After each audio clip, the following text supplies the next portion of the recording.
sipag no, ano ko yung bilas ko. Yan o. Nakikita kaya yan, Ivan? Yun o. Si Makikita. sumakabila. Oo. Ha? Oo, daming kalakal. Boss, mga magkano na yung pag ganyan? Estimate mo? Eh, yung punan ko lang dito, Oo. 250 lang. Tapos, Ito, may, bibintan. may nabili ako niyan. Yan. Tapos yung kwan. Kaya ang bili ko sa kilo ng plastic, 3 piso. 3 piso. Oo, kasi iba-ibang klase ng plastic eh. Yan ang business mo ngayon. Oo. Tapos, Bibenta ko doon ng 6. Kaya Yun. 3 piso rin ako. okay. Tapos Ayos. yung bote, Oh. bili ko 150, ay 150. Mhm.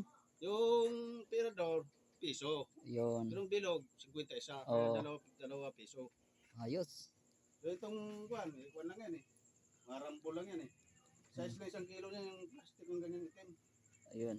Lata ang mahal, yun ang magandang lata. Ano ang presyo ng lata? 1 kilo? Oh. 11 pesos. 11 pesos. Oo. Yun. Tayo eh.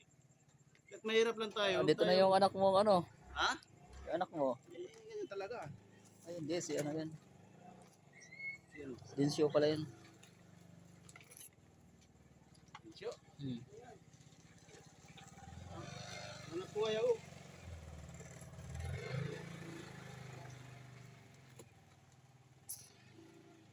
Sipag Punta ka talaga. muna doon. Sipag din tao talaga to eh. Titingnan namin yung ano, yung kahoy na inano mo kanina. Inakot natin. Ito guys, oh, yung nangahoy kami ng bilas ko yan. Tambak yan. Yan. Dito sa probinsya sipag lang. Yan, ano yun, makakatipid na tayo sa ano yan, sa gasol.